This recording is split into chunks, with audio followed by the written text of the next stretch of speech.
أهلين، واش راكم؟ إن شاء الله تكونوا بخير. واش حوالكم مع رمضان؟ واش مدايرين فيه؟ اليوم جيتكم بتحلية فيديو خفيف ظريف ما يفوتش 5 دقايق، وهي تحلية قدرة قادر أو تحلية الفلان. كيكة الفلان بنينة روعة فريمون هايلة. شفتها قلت والله نجربها، عجبت عائلتنا وهبلوا عليها يعني صراحة، وسهلة ماهلة. تبعوني خطوة بخطوة، ما كاش أبن منها، يعني راح تعتمدوها السنة رمضان بربي إن شاء الله. هاي نبداو نتوكلوا على الله، نقولوا بسم الله. أحبتي تبعوني، راح نمدلكم مكونات الوصفة مع طريقة التحضير في نفس الوقت. لهنا عندي في كاسرونة لتر من الحليب، و2 ملاعق من الشاي مايزينا بومبي، و3 كيس من الفلان كراميل اللي وريتهولكم. هذا الفلان في البواط فيه الكراميل، هذا حطيته في المول. لكن شيتو الفلون كراميل العادي نورمال، تقدروا تحضروا الكراميل وتحطوه في المول. من الاحسن ديروه تاع الدجاج اللي بغى تحديد نورمال. انا حطيت الخليط فوق النار حتى يعقد ويتقال. كي يبدا يتقال وزدت عليها 100 غرام من الشيكولا البيضاء،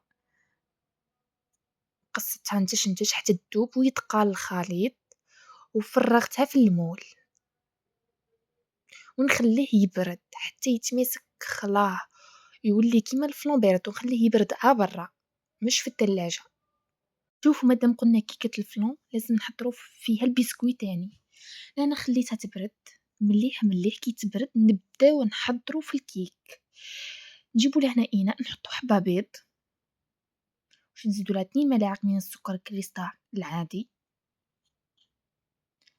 لهنا نزيدوا ملعقه من مايزينا نشا، ولهنا ملعقتين من الكاكاو بني والاسود. تحبوا تخلطوا كيما خلطت انا ولا واش متوفر عندكم. لهنا بنعدلوا الحلاوه تاع الفلان. انا خلطو بالفوي برك مش محتم بالباطير، اللي تحب الباطير كيما تحب. وزدت له ربع كاس زيت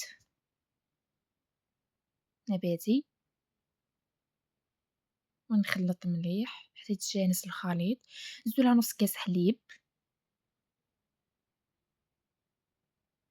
ولهنا الفارينه شوفوا من ملعقتين ل3 حسب نوعيه الفارينه، كاين اللي تشرب وكاين ما تشربش. ونزيد معاها لها نصف كيس خميره الحلويات ما يعادل 5 غرام.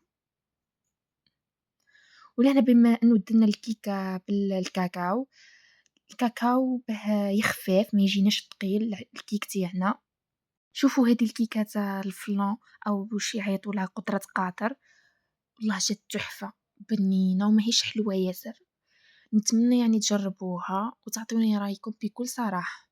شوفوا لهنا انا حطيت ملعقتين، لقيتها ما جاتنيش، لقاوها شوي متماسك، زدت لها ملعقه اخرى. سماعين كم ميزانكم في الفارينه.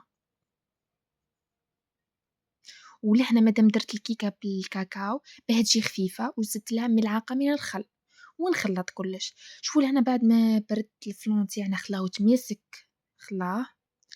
انا جبت صينيه حطيت فيها الماء سخون، شغل رانا حنطيبوها بخار الماء، وفرغت فوقها الخليط تاع الكيك كما راكم تلاحظوا احباتي. ونقدو قد قد لازم يكون السطح متساوي، وندخلها الطيب على 180 160 درجة. الفور شاعل من الفوق للتحت، تاخد وقت من الطياب. شوفوا كي تدخلوا كوردون لاموس تلقاو خرج ناشف طابت. شوفوا لهنا خليوها تبرد برا، خلاه وما تحركوهاش. كي تبرد برا خلاه، حطوها في الثلاجة على الأقل 4 سوايع 6 سوايع، ولا تبات ليلة كاملة. ونقلبوها. شوفوا لهنا ما شاء الله الكيك تاعنا جا مشرب معلكة روعة، والفلون متماسك. شوفوا كي نقصت قدامكم وجاك شغل جولي يتحرك من كتر الخفة تاعو. شوفوا ما شاء الله تبارك الرحمن. ان شاء الله يا ربي كنت خفيفة وظريفة عليكم وعجبتكم الوصفة تاع نهار اليوم. كاش وصفات تحبوا نديروهم لكم نحن هنا في الخدمة.